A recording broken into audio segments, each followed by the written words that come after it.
Welcome to Lead Today with me, Kalyna. Let's talk leadership.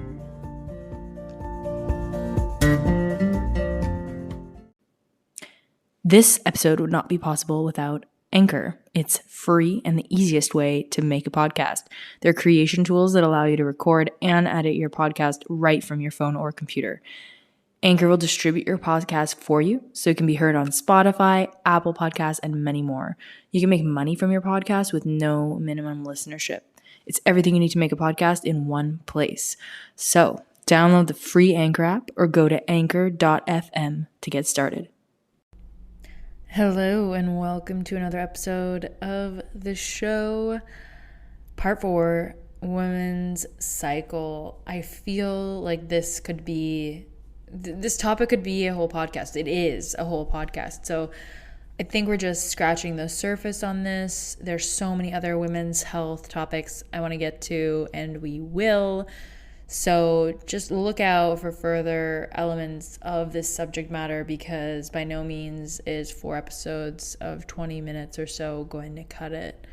I hope it's at least expanded your thinking in terms of what's possible and some different ideas, and hopefully led you down a few rabbit holes when it comes to how you're taking care of yourself. I would love to do a pre-menopause and menopause episode, even though I'm personally not there yet, but I think it's an important part of women's health and something to consider. I think a lot of times with health in the Western world, we really consider it from a reactive place. So, oh my gosh, my appendix is bursting, let me go into surgery, rather than the sort of preventative Eastern medicine side of things. And certainly they have so much more research done on different herbs and how they can help, and a lot of traditional Chinese medicine strategies deal with energy in the body, foods, herbs, as I've said, and then the energy through acupuncture. There's so many more holistic options. I know that Eastern medicine is catching up, and actually a lot of research that I've been reading lends itself to saying that actually when we combined East and West is when we really hit a very interesting sweet spot. So I hope to explore that in the future too. But for today, let's keep it laser. Let's keep it real. Oh, one thing I do want to share though before we get going is, if you have interest in delving into this further with me in a one-on-one capacity, in a group capacity, or from a coursework capacity, feel free to click on the links in the episode's show notes, because you can join Period Secrets, which is a whole course delving way further into these different parts of your cycle, fertility awareness method, how to know when you're ovulating, how to mitigate PMS symptoms and remove painful cramps completely, which was my biggest pain point. And there's the Women's Wisdom, which will be running in 2022. It'll be a small group of women. If you're interested in getting in the next group of that, you can apply. That's also in the show notes. So feel free to interact with me on this. If you're listening to the show, I want to hear from you directly. I want to hear from you personally. So email or join one of those courses or message me somehow. And just let me know you're listening, because I just got a whole update on the show stats, and there's something like there are listeners in 22 countries. I don't even know how that's like. Sometimes I don't even feel like there are 22 listeners, let alone people in 22 countries have listened to this show. It blows my mind. So I just want to thank you for that, and also let you know that I want to hear from you. I want to hear your perspective about either the courses or just content you want. So please know that I'm doing this show for you, as you. We have a small listenership and it's growing, but hey, I want to talk to you. You're listening. I want to talk with you. And another interesting thing, it was saying that people are listening to this at night predominantly. So I can look at release times, but I'm sure there's lots in the show that you can binge. So I hope that you're liking the shorter episode lengths, that they kind of fit in with your schedule. I know we have so much going on, and 3-hour episodes just not gonna do it right now for me, I don't think. So hopefully you're liking the show format, but I'm always open to hearing feedback on anything that I'm doing so that I can do it better, because I do it, yes, for me to have a voice and be able to be more public about things that are important to me, but then also for you, because if you're not getting value, then, you know, why are you here? So I really hope that you'll share with me what it is that you're loving, what it is that you would change or do differently, and that you'll get involved in these courses if you're a woman looking to improve your reproductive health. So with that, straight into the season of fall. It's actually sort of, you know, we're in that season right now, sort of moving into winter, depending on where you are in the world. Fall can feel like winter, but you know the elements of fall from a season perspective, right? We're talking leaves and coming off of trees, changing color. Things are sort of cooling off. You'll have days where you feel like you're still in summer, days that feel sort of wintry. You can feel the tapering of summer and the beginning of winter. So real transitionary period. And I think we can note the same thing for our cycle. So in fall, it's a luteal phase. It's the 4th week of your cycle. And you're sort of winding back down to go into silence and reflection, but things are still sort of a flurry. And so I find that at this time, you know, PMS can kind of start, or it can intensify if within the flurry we're super stressed or we're kind of doing too much. So this is definitely the preamble to what winter is going to be like. And we all know when fall is super bitter and cold, we're sort of anticipating a rough winter.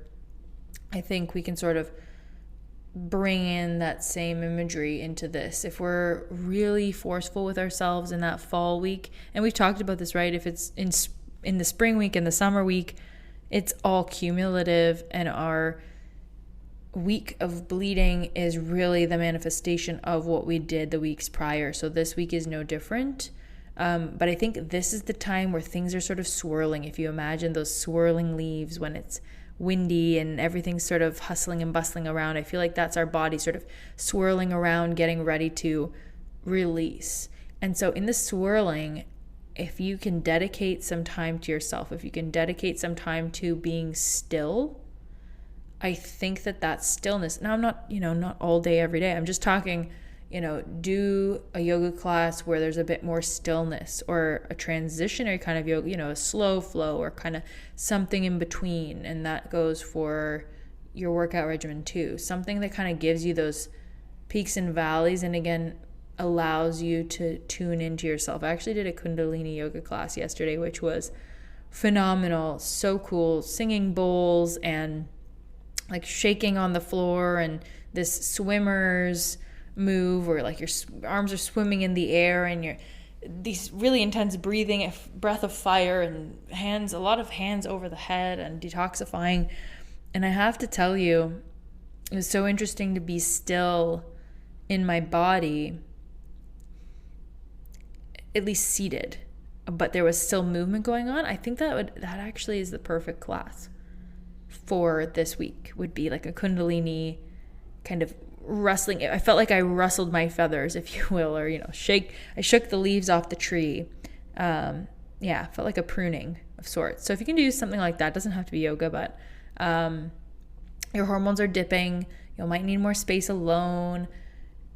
You might not want to give, you might feel a bit resentful. So if you're getting that kind of like, I don't want to do this for you, like I just want to kind of do my own thing, a bit moody, up and down, not really focused, less physically active, you might still be feeling that summer kind of heightened creativity piece, especially in the beginning of the week. So really just kind of honoring the winding down. I know even as a child, bedtime, it's kind of like that similar feeling. If you resist the winding down, it just makes it harder, right? And you have that internal struggle of, I don't want to go to bed. It's a similar kind of idea. It's like, you're not going to bed necessarily, but it's a wind down. It's a turn inward type of thing. So if you're resisting that pre-menstruation, kind of post-ovulation, if you're resisting that, then I would say, don't. easily speaking, don't. But your estrogen is dipping, your progesterone's beginning to rise. When progesterone rises, it's all about slowing down. Like, that's the less energy deal. Similar, actually, in the beginning phases of pregnancy, your progesterone's rising, and so you feel kind of wiped out and tired. I mean, different context, but progesterone's a serious hormone. So if you can, not as many social nights. Maybe it's like 2 nights of the week instead of like every night of last week, right? And definitely, I mean, knowing your cycle and tracking it's going to be the best bet here, because some people have longer luteal phases or longer follicular phase. There can be issues associated to that. I mean, you want to kind of ovulate in the middle or so, but like, how many people are ovulating straight on day 14 at 9 a.m.? Like, I don't think, our bodies do move and flow depending on what's going on. So, I mean, tracking it in one way or another, I know period apps are super popular, but if you want to do some even feeling tracking, so like, okay, it's day 16, I feel depleted, or I feel happy, or I feel playful or productive, and then kind of getting a sense of the feelings that you go through, because it is cyclical. Sometimes I feel like, even though we know the cycles of our body, we kind of feel blindsided every month by, oh my God, like again, or this is happening again. Like, it's, at least for me, it's, in women that have persistent issues, it's like, oh, my period's late again, or it's irregular, or these things sort of don't just go away unless our hormones regulate. If we have excess or low hormones, if we're nutrient depleted, zinc is a big one that I keep reading about time and time again. But it's an interesting one because it's sort of on its own. The best way to get it seems to be oyster from my research. So I'll link to that if you're interested. Because oyster is actually it's a food, right? Or it's an animal that we can consume.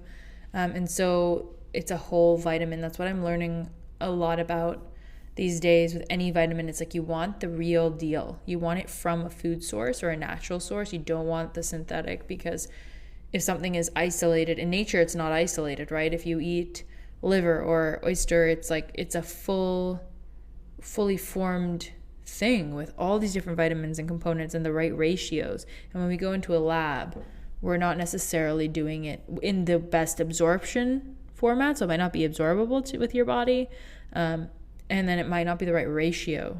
So just because you load a supplement with something doesn't mean it's the right amount. So just kind of an aside, but certainly I think at this time it's really just about going inward. You might be feeling sensitive or super critical. So just kind of note these things. Maybe write them down. Don't have that feedback meeting with your boss now if you can. Push it to next week or the week after. These are things that we can logistically do that I think they're really important, because sometimes we feel like we're a slave to our schedules, but actually we're definitely not. We do have some level of bandwidth to say, look, let's just push this till Tuesday. Not that big of a deal for most people, but you might be in a completely different emotional place. And how great would it be to have that interview, or have that moment with your boss or with your partner or with your family, a couple days later, and maybe save yourself. And even if it's a birthday party or something, it's like, obviously show up for what's important to you. But I think it's a good time to do a pros and cons list. You'll feel really clear and sharp. So in the flurry of leaves, be mindful of who you're interacting with, because at least for me, I'm in a very, I won't take any shit, let's say. So, interact with people accordingly, knowing that, if you have some decisions to make, now might be the time to make them. And then you kind of go inward again and reflect. So it's a culmination of everything that's been created and harvested, right? We're in fall. And so make those decisions from what you've learned over this month, and then you'll go inward and kind of refine, okay, how did everything go, right, when we go back into winter. So I hope you love your inner fall. I know so many people do. I've got some extra resources that I'll just list in the show notes. There's just so much to be said.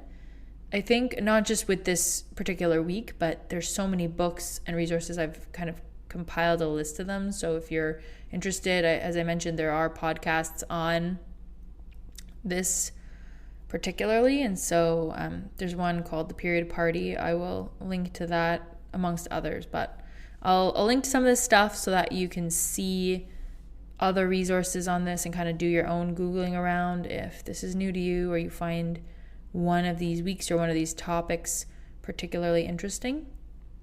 And then, from a dietary perspective,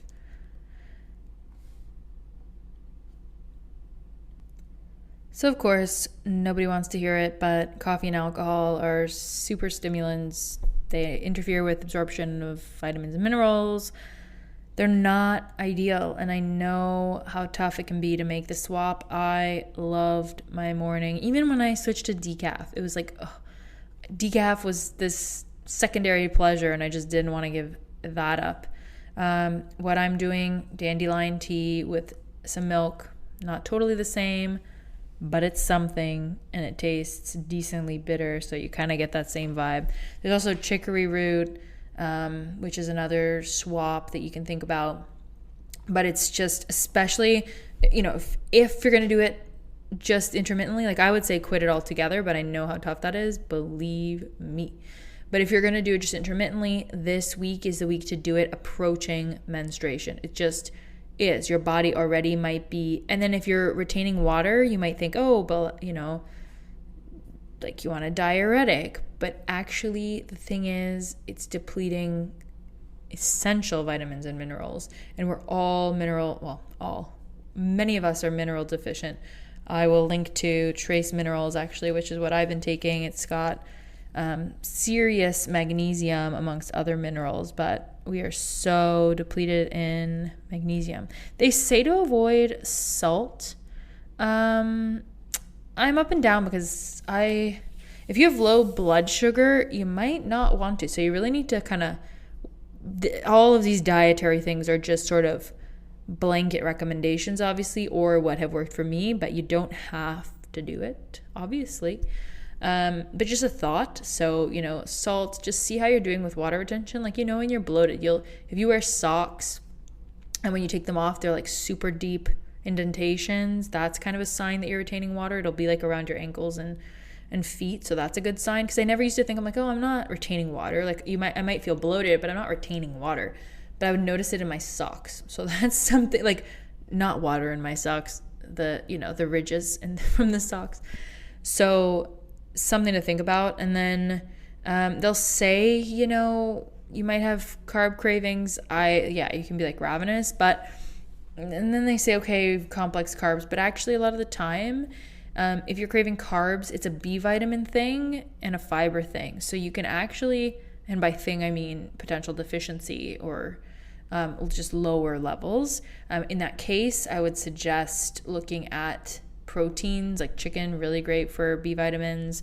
And then fiber can definitely come from vegetables and fruits. So I know the tendency to like, okay, I'll just have donuts or like even just rice products and healthy bread choices. But if you find that you've got the bloat going on and doesn't feel good, maybe even avoiding broccoli and cauliflower for this week, because those two can also kind of, at least for me, they can ramp up the bloat. So, berries, dark chocolate is a winner. I love that.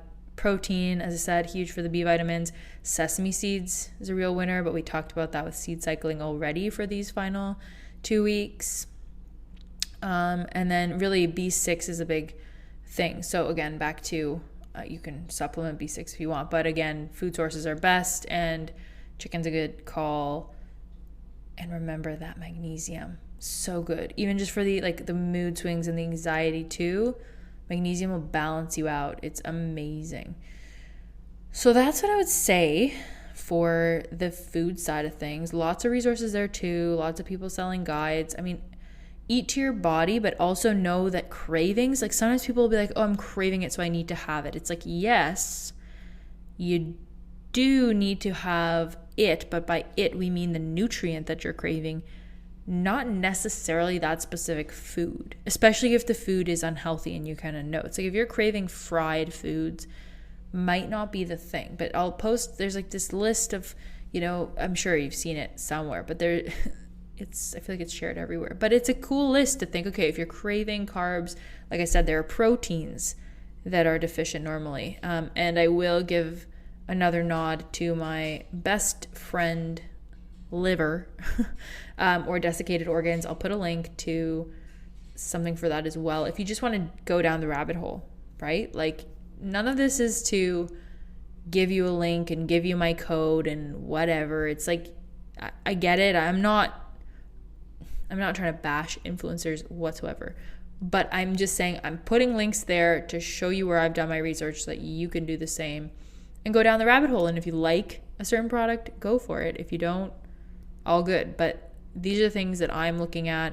Liver and oyster in particular just seem to be nature's superfood supplements with all the key vitamins and minerals that we're looking for, and are for some reason super depleted in these days. If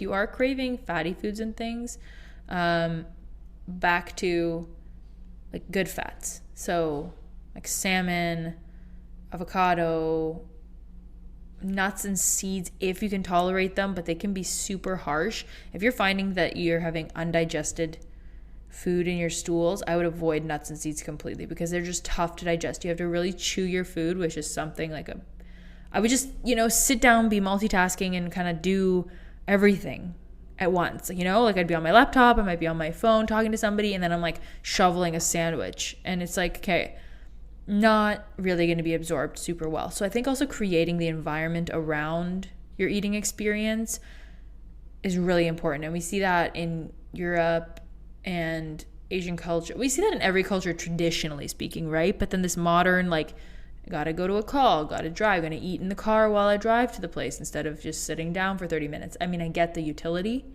But if there's an issue with absorption, not only would I kind of boost up what I'm eating and try to eat really nutrient-dense foods, but I'd also say, okay, how are you eating them? Because if you're in a state of stress and you're not focused, then it'll kind of go right through you. You know what I mean?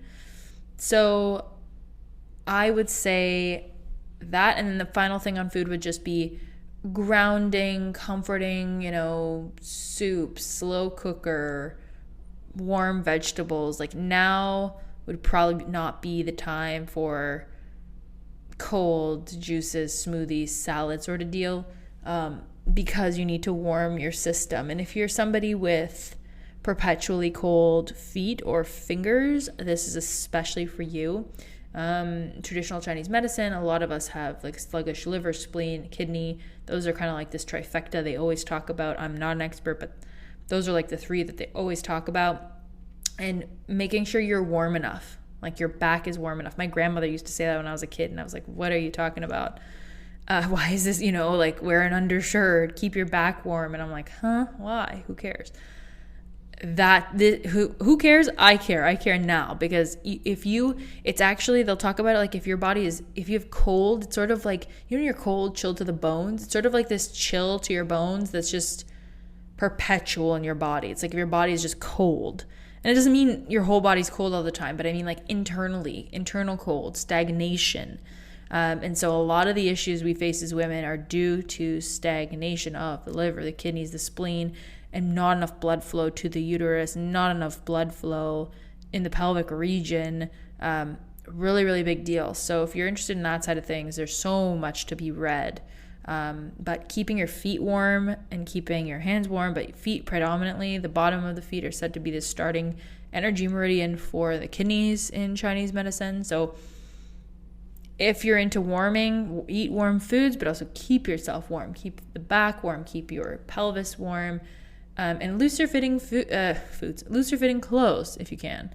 I know it sounds, again, maybe like a trivial thing, but it's really not, I assure you.